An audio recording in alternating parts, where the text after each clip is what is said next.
pessoal, sejam bem-vindos ao Pré-ENEM SCAC. Eu sou o Cabo Tel e venho desejar a vocês uma ótima aula.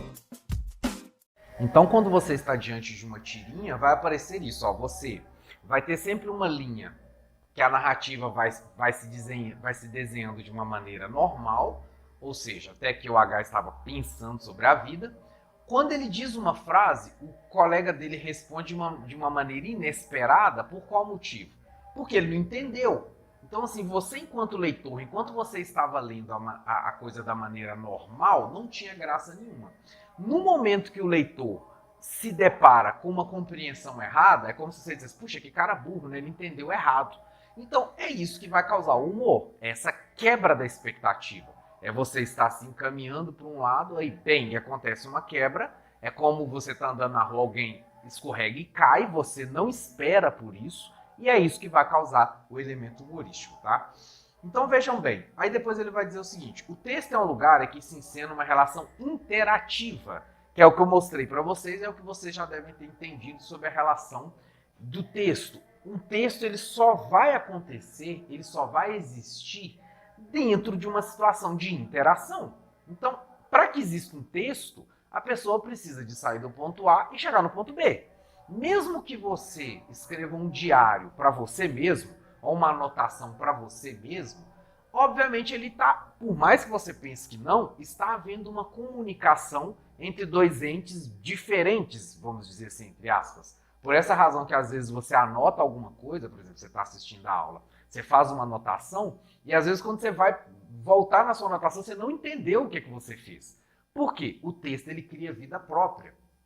E quando você faz a comunicação, na hora que você estava escrevendo lá, tirando nota, né, anotando os pontos importantes da aula, por exemplo, você estava dentro de uma situação, dentro de um contexto de aula, dentro de uma preparação, etc, etc, etc, fazendo também, inclusive, uma sequência textual de explicação do professor. Você foi lá, fez a sua explicação para você mesmo, a sua anotação.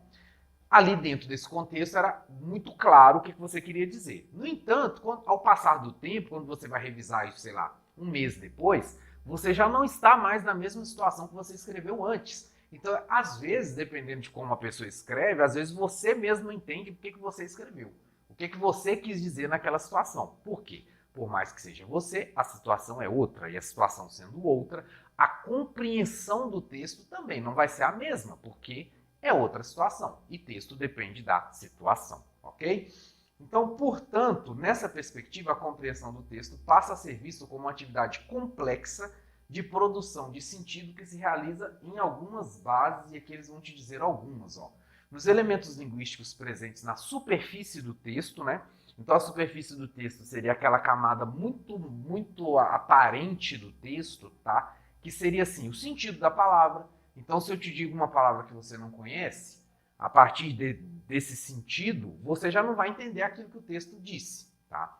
A partir do momento que eu digo uma palavra que você conhece, aí sim você pode ativar dentro do seu cérebro aqueles conhecimentos relacionados à palavra que eu disse. Caso contrário, você não seria capaz, porque a compreensão já seria bloqueada na hora que eu te disser uma palavra que você não entende, ou uma palavra que você não conhece. Então ali a comunicação já teria falhado, tá? Na forma da sua organização, então é importante ter essa estrutura narrativa, tá? Que é exatamente a estrutura narrativa que a gente produz numa aula, que é uma estrutura narrativa que você produz dentro de um momento que você vai efetivar algum tipo de comunicação, você explica o contexto, né? Por exemplo, você vai lá pedir um favor para alguém, você vai explicar por que você precisa de tal coisa, então você está fazendo o quê? Uma organização para que o seu texto faça sentido. Então, sei lá, você vai pedir alguém, sei lá, um relógio emprestado, você vai pedir o celular emprestado de alguém para você fazer uma ligação. Você simplesmente não vai me dizer, me dá seu celular. Não, você vai explicar, olha, eu preciso de uma ligação, o meu celular descarregou, estou sem crédito, blá, blá, blá. Você vai pedir a partir de um contexto. Então, esse contexto, essa historinha que você for pedir, que você for contar para a pessoa para você pedir o celular, vai te garantir uma persuasão maior por causa da organização textual. Então percebam que no final das contas, se você falar, me dá seu celular para eu telefonar, ou se você contar a historinha, no final das contas você vai querer o celular do mesmo jeito. Só que a possibilidade do seu texto direto, seco, sem historinha nenhuma, sem textualidade funcionar, é muito menor do que se você tiver toda uma estrutura organizacional para você chegar lá na ponta, né, lá dessa pessoa que é o seu interlocutor, né, você que enquanto uma pessoa que está produzindo um texto, objetivando pegar um celular, por exemplo, emprestado, a partir do momento que você produz o seu texto, ele vai ser tão eficiente quanto a sua capacidade de textualizá-lo, tá? E na mobilização de um conjunto de saberes na sua reconstrução no interior do elemento comunicativo. E aí já vai depender de quem lê, vamos dizer assim, tá? Então é claro que, por mais e por melhor que o seu texto seja, pensando num texto como esse elemento que vai exercer uma influência sobre quem escuta, por melhor que o seu texto seja, ele vai necessitar que a outra pessoa primeiro entenda, né? Então por isso que você precisa do conjunto de saber da reconstrução, porque se você jogar textos e palavras para que o leitor não entenda, obviamente o processo comunicativo ele vai falhar da mesma forma. Então às vezes o seu texto pode ser perfeito, mas você fez o texto perfeito para a pessoa errada, ou você fez o texto perfeito para o público errado. Então, por exemplo, se nós estamos aqui num cursinho e eu estou ensinando para vocês algo de textualidade, eu vou tentar da forma menos técnica possível para que vocês consigam entender. Agora, se eu estivesse dando o mesmo curso, por exemplo, um especialista na área de letras, obviamente eu ia usar outros termos que já são conhecidos deles, tá? E outras teorias mais aprofundadas, e não precisaria estar explicando elementos básicos, porque esse outro público já seria capaz, ele já estaria totalmente familiarizado a esses conhecimentos básicos. É por isso que se você sair daí agora e assistir uma palestra de medicina que fala sobre, sei lá, tratamentos de estreptosflasmose, lá, os nomes de qualquer doença esquisita, avançado no medicamento, sei lá qual lá esquisito também, você não vai entender nada. Porque muito provavelmente, num tipo de palestra desse, apenas as pessoas que estão familiarizadas com os termos ou que trabalham diretamente na área que são capazes de entender. Então o texto foi produzido visando um público muito específico, tá? Porque a reconstrução do saber vai depender do público. E isso também é uma coisa que a gente consegue saber na hora do nosso momento de leitura. Se você pega um texto que é altamente técnico, ou se você pega um texto que é absolutamente cheio de termos técnicos, é óbvio que nós, enquanto leitores, que a gente sabe que o texto tem que ser produzido visando um determinado público, nós, enquanto leitores, podemos deduzir e concluir que o público ao qual foi destinado tal texto é o público X ou o público Y, tá? Porque senão o cara teria sido louco também de produzir um texto que não vai chegar aos ouvidos, vamos dizer assim, de quem ele produziu o texto, tá? E aí, na sequência, ele vai dizer o seguinte: são peças desse jogo interativo. O produtor, que pretende viabilizar o seu projeto de dizer, e para isso recorre a uma série de estratégias de organização textual que possam orientar o interlocutor por meio de pistas para a construção dos possíveis sentidos. Então, quando você produz um texto, você vai deixando lá a migalhazinha de pão para que você consiga dizer para o leitor: olha, eu quero que você chegue em tal lugar, tá?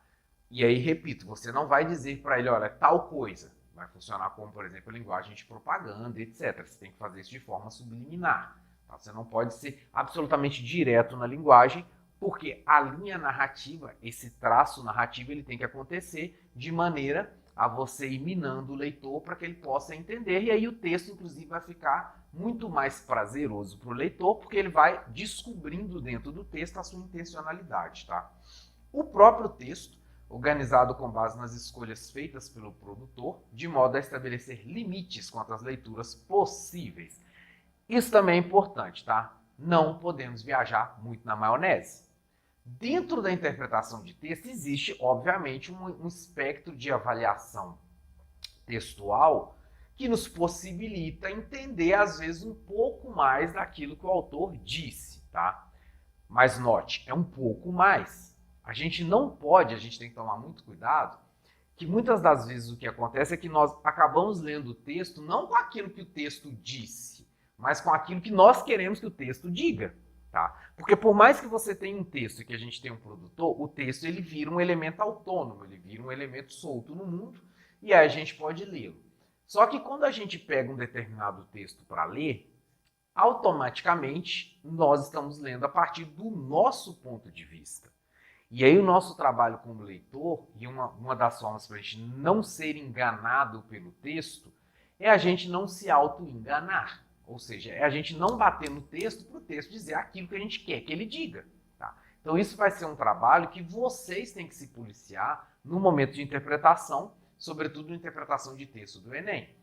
Caso caia, por exemplo, e às vezes sempre cai, um tipo de texto que mexa com algum elemento caro, por exemplo, seu, ou um tipo de texto que mexa com algum elemento que você considera sensível, existe uma grande possibilidade de você começar a interpretar aquilo que não foi dito, de você interpretar aquilo de maneira emocional. Então, assim, você tem que ver onde o autor disse ali, ó, ali ele vai deixar traços, ele vai deixar pistas para dizer, olha, a sua interpretação vai ter que acabar aqui. Você não pode viajar muito na maionese daqui para frente, tá? Então, por mais que exista uma certa margem, e é por isso que nas perguntas eles vão dizer, deduzimos que o texto quis dizer tal coisa, podemos inferir que o texto diz tal coisa. É porque não é uma interpretação 100% fechada. É uma interpretação um pouco, existe uma certa margem para a interpretação, mas é uma certa margem. Tá? Então, por isso que às vezes a gente lê um texto em português, na hora que vai para as questões, na hora que a gente vai para a interpretação, muitas das vezes o aluno bate o pé que a interpretação dele está correta. Só que às vezes a interpretação dele está correta de acordo com o ponto de vista dele, mas o texto não diz isso. E a interpretação, e é muito claro, vocês vão perceber isso nos exemplos, eles dizem com todas as letras, podemos deduzir de acordo com o texto. Então, na própria pergunta, eles te dizem, você tem que interpretar de acordo com o texto, e não de acordo com o que você acha. Porque também, se fosse assim, não ia precisar nem de ter pergunta, né? Se fosse de acordo com o que você acha, você achava qualquer coisa e ficou por isso mesmo.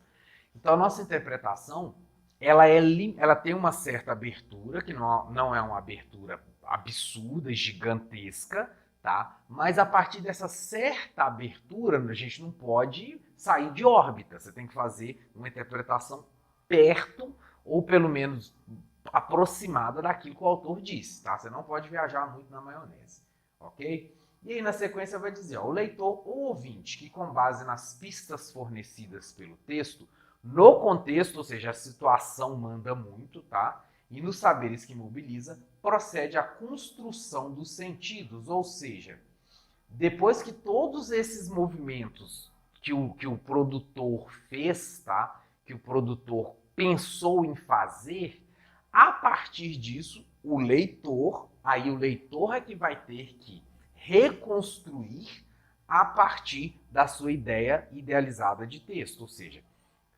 ele te dá umas peças do quebra-cabeça, por mais que o texto esteja ali, ele não está totalmente fechado.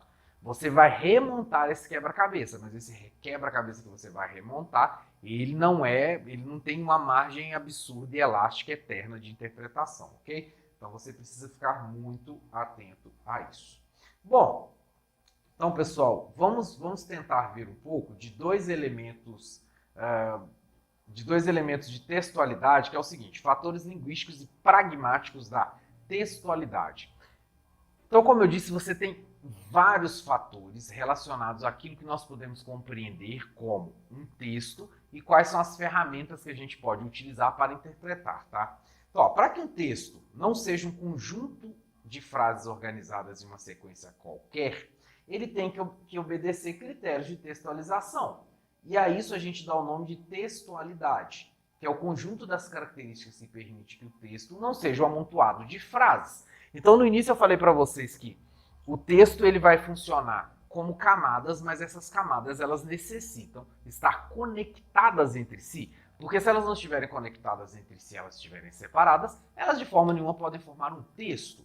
Então, para que o texto seja formado, é necessário que essas camadas estejam conectadas, ok?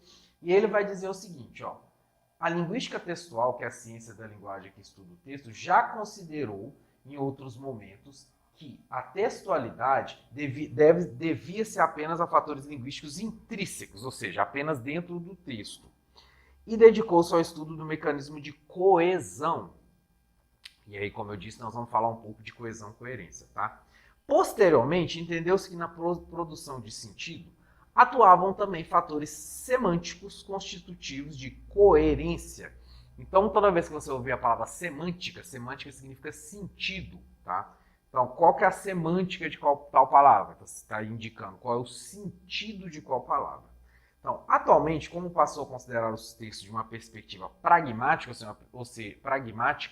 ou seja, uma perspectiva de uso, uma perspectiva de algo que acontece dentro dos acontecimentos normais, ou seja, como uma ferramenta e não como uma coisa fora de qualquer nexo, levando em conta a situação sociocomunicativa que se apresenta, a linguística textual identifica, além da coesão e da coerência, outros 5 fatores de textualidade, todos ligados ao contexto.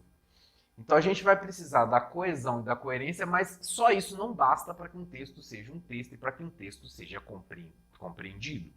Então, a coesão e a coerência são considerados fatores linguísticos e semânticos da textualidade, pois estão centradas no texto, embora só se concretizem na recepção.